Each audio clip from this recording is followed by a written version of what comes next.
Thank you, team. Okay, so this is one of my favorite conversations because it's about you and it's about relationships. And even though we're in this time that we find ourselves in where a lot of us are not able to do the networking that we were doing in person, there's still an opportunity for us to learn how to do networking more powerfully virtually. The way you get started with that, the center of your presence online, I hope after today it will be your LinkedIn profile. So this conversation is really about you and how you show up on LinkedIn. So I will, without further ado, I'm going to jump right into the content here. Okay, so at LinkedIn, our vision is to create economic opportunity for every member of the global workforce. And as I said before, relationships matter. Part of how we get access to opportunities are through the connections with people that know us, people that see the things we're passionate about, the things that we're committed to, and amplify those messages for us. And then people who are working on things and looking for people to build with. That's what economic opportunity is all about. And that's what we're focused on at LinkedIn. We want to get people connected all around the world. And during this event today, I encourage you all to take some time to connect with each other on LinkedIn as well. This is your network. So why LinkedIn for this? So I think you have a sense of it. There are a lot of different things going on LinkedIn. Let me point out that it is the platform where you have access to a multitude of stakeholders, whether it's you're looking to reach customers, looking to reach leaders in business, whether you're looking to reach investors, it's just broad, whether you're looking to communicate with your employees, if it's a business that you're running, so many opportunities on LinkedIn. That's why a lot of companies, nonprofits, other organizations, and people are taking a LinkedIn first approach to develop their marketing and communication strategy because of the capacity to reach all of those audiences on one platform. Let me tell you a little bit more about why you want to invest in LinkedIn for this conversation. LinkedIn is investing in something called the economic graph. The economic graph is a digital map of the global economy. So it's a map of all the members, including all of you amazing people, all the companies, all the jobs available, skills that it takes to get those jobs, educational institutions, as well as all the knowledge that we share in conversation on the platform. So we have a digital map, and that's why organizations like the World Bank and World Economic Forum partner with LinkedIn so we can get a more informed public discourse about what's going on in the world around us. So I encourage you to also invest in this. And for those of you that are seeking jobs, you can visit opportunity.linkedin.com to learn more about interview training, available jobs associated with particular skills. It's an amazing hub, opportunity.linkedin.com. So without further ado, we're going to go straight to you and your profile. So the profile on LinkedIn is the conversation before the conversation. More often than not, before people meet you, one of the first things they'll do is go to a search engine and they will search for your name. More often than not, LinkedIn is the #1 result if you have a LinkedIn profile. The question is then, what is the story you're telling about yourself? So let's talk about how you tell a more powerful story. So first things first, you want to add a photo of yourself, one that represents you professionally. And you don't have to get fancy. You can take a picture with your phone, have a friend do this for you. And when you do this, you're going to get more connection requests, more views, and more messages. So be sure to invest in a picture. Next up, add your industry. You don't want to leave this to default because recruiters and other people are searching on LinkedIn by industry and you want to be found. So when you do this, you're going to get 9 times more profile views. And remember, there are a lot of people searching to find people that have expertise in a particular industry. Next up, summary. So this is your elevator pitch. So I said the conversation before the conversation. This is where you say who you are, what you stand for, what you believe in, what you're committed to. And don't forget to add your aspirations as well. You want to talk about where you want to go and use 40 words or more to really build this out. Next up, detail your work experience. So you want to fully think about your career history and make sure it's all filled out. Spend more time on the roles you had more currently and on the roles that illustrate where you want to go. And when you do this, you're going to get more connections, more views, and messages as well.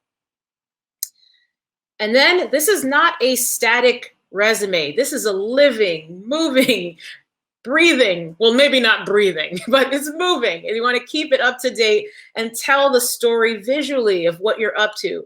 So there's an opportunity for you to upload photos, presentations, and videos that illustrate your work and how you're making a difference in business and in the world around you.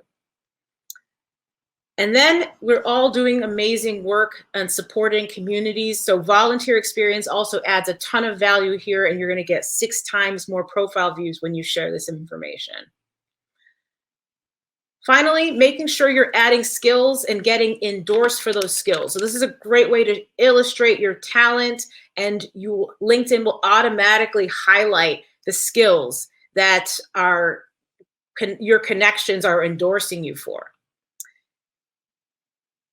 And then the recommendation. So the best time to request a recommendation is after you've finished a project and knocked it out of the park.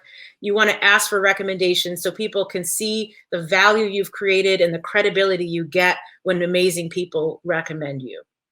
So we're going to quickly move from here into, after you set up your profile powerfully, how do you then get the feed, the information coming your way to be as valuable as possible? So a couple steps to take on here. So one, you want to follow companies, including the company you work at, companies you're interested in following or potentially even working for. This will allow you to gain knowledge and news on those companies. You can even interact with employees, and that way you can start to build a presence that will help you be noticed by recruiters. So that's a pro tip for you there. Next, you want to continue to learn. There's a broad swath of influencers on LinkedIn, including Bill Gates, Ariana Huffington, Barack Obama. So you want to follow influencers on the platform and continue to gain insights from the amazing knowledge that they're sharing. And then search at scale. So I know we've got some entrepreneurs and founders and people who are building in this conversation today. So if you're looking for people that are in a particular location, in a particular industry to network with, try advanced search. This will allow you to really zero in on the people you're wanting to connect with and build a plan to market and sell as well. All right, and then customize your feed. Every single post that comes into your feed, you can fine tune it by clicking into the 3 dots, and that'll allow you to make some adjustments to your feed and decide what you want to do so you see what matters most to you. Okay, so for example, hiding a post, unfollowing, reporting, all of those things you can do. Okay, so finally, moving to the last section of our conversation today before I turn it over to my colleague at LinkedIn as well to share more, building thought leadership. So you have built your profile powerfully, you've tuned your feed, and now it's time for your voice to be heard. So here's what you want to do. You want to think about your plan to share both short form updates, and maybe you didn't know this, but you can do long form blog posts on LinkedIn. Remember, I said this is the conversation before the conversation. Imagine someone clicking into your LinkedIn profile. One of the first and most prominent things they're going to see is your activity on LinkedIn. So this is your opportunity to showcase your talent, your skills, your credibility, and that will earn you a huge mileage with people that are wanting to work with you, learn about you, or hire you. So what do you do for sharing updates? A couple pro tips. Use your authentic voice, post frequently. Think about posting once a day, responding to other people's content as well. That helps you build that dialogue. So start conversations. Make sure sometimes to include images and video that gets more engagement. And then create an opportunity for reciprocity. So again, it's about creating a conversation. This isn't a one-sided broadcast. One of the things that always surprises me is when I see someone post and then people are responding and I'm like, why isn't the author responding to this post? What happened? So make sure you don't leave people hanging. All right. And then when you're publishing long form blog posts, you really want to think like a marketer here. Think about the headline and having it capture attention, using a powerful photo, using, again, being authentic with your voice. Now you want to then tailor that content to your audience and then think about the article length. We found that anywhere between 800 and 2,000 words tends to perform best, but you should test this and see what makes the most sense for you depending on your industry and your audience. Okay, finally, we want to know how we did so that we can improve and optimize. This is something that people don't do often, but should. Every single post, including short and long form posts on LinkedIn, are trackable and measurable. So you can see what companies people are from that viewed your content, what job titles they have, where they're coming from, how they found you. And then the question you can then ask yourself is this what I intended to have happen? And if it's not, you can start to make tweaks, like tagging different people into your post, using different hashtags, writing different copy to attract the audience you want. So this is a way for you to learn and improve over time. Now, I know I went through this content very rapidly, and so don't worry. Feel free to connect with me. I am happy to share these slides. You can share that. I'll share them with Christine, and I'll also make them available. I know there's a lot to do here. Don't feel like you have to take on everything at once, but I promise you, if you make consistent investments in your LinkedIn profile, you will begin to see the payoff. So feel free to connect with me. I'd love to learn about what you're working on. And also, don't forget to connect with each other. And with that, I want to say thank you so much for having me. It's always a pleasure to speak with you.